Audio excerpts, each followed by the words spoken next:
Oxford مباحثے میں پاکستانی بیانیہ جیت گیا۔ پاکستانی طلباء نے بھارت کے نئے پینل کو منطق اور دلائل سے شکست دی۔ ووٹنگ میں پاکستانی موقف کو 2/3 اکثریت سے کامیابی ملی۔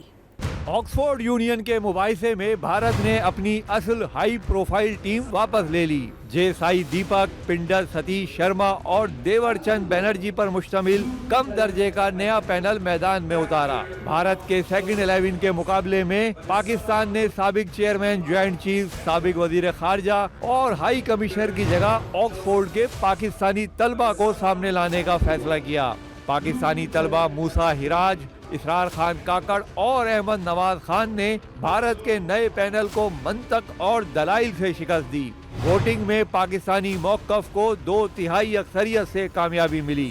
مباحثے میں شریک پاکستانی طالب علم احمد نواز نے مؤثر انداز میں جھوٹے بھارتی بیانیے کا پول کھول دیا۔ Human Rights Watch analyzed in 2024 alone 173 speeches of Modi before the election.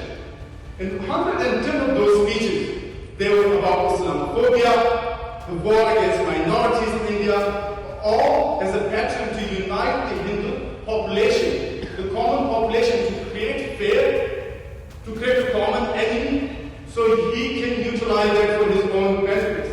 دوسرے پاکستانی طالب علم نے بھی مودی سرکار کو آڑے ہاتھوں لیا۔ Pakistan is not obsessed with India. Pakistan is obsessed with its future.